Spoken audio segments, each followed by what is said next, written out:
Beaucoup de têtes de liste et de personnalités ont déjà voté depuis ce matin, à commencer par le président Macron, dont c'est le premier scrutin depuis son élection. Il vient juste de voter au Touquet. Kevin Tullier, où vous vous trouvez?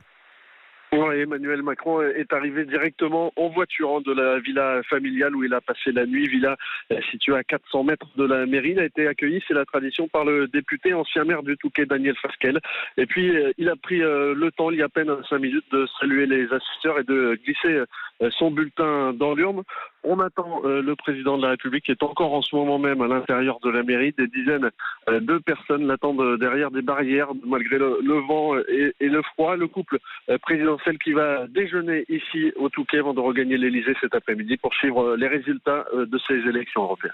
Direction maintenant Hénin-Beaumont, où l'on retrouve Lionel Gougelot. Fidèle à ses habitudes, Marine Le Pen, la présidente du Rassemblement national, a voté, elle, à 11h. Effectivement, bureau numéro 12, école Jean-Jacques Rousseau, accompagné comme pour chaque élection du maire d'Hénin-Beaumont, Steve Briouat. Marine Le Pen ne s'est pas attardée longtemps devant la grande table où étaient disposées les nombreuses listes bulletins de vote. Elle n'en a saisi que 2, dont celle du Rassemblement national, bien sûr, avant de pénétrer dans l'isoloir et de prendre la pause pour les photographes et les télévisions.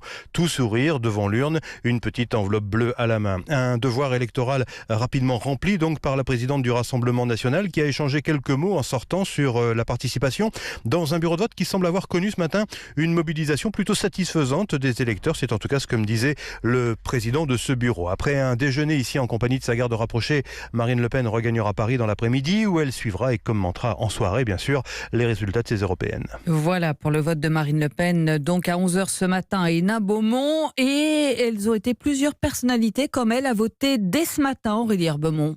Oui, Fabienne, et c'est le Premier ministre qui a ouvert le bal ce matin. À 8h20, Édouard Philippe a voté au Havre. Quelques minutes plus tard, c'est Jordan Bardella, tête de liste RN, qui a effectué son devoir citoyen en Seine-Saint-Denis. Beaucoup d'autres candidats ont choisi de voter en début de matinée. François-Xavier Bellamy, chef de file LR, dès 9h30 à Versailles, où il est adjoint au maire. Nicolas Dupont-Aignan dans son fief de l'Essonne. Et ils sont plusieurs à avoir voté à Paris. Le communiste Yann Brossat, le leader de la liste PS Place Publique Raphaël Glucksmann, Nathalie Loiseau, tête de liste En Marche, l'insoumise Manon Aubry ou encore l'écologiste Yannick Jadot. Et peu avant 10h30, Laurent Wauquiez, patron de LR, lui, a voté au Puy-en-Velay.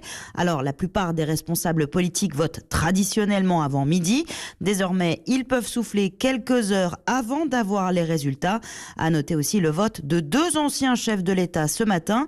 François Hollande, qui s'est rendu aux urnes à Tulle, en Corrèze, et Nicolas Sarkozy, qui est allé voter il y a 1 heure dans le 16e arrondissement de Paris. Aurélie Herbemont du service politique d'Europe 1.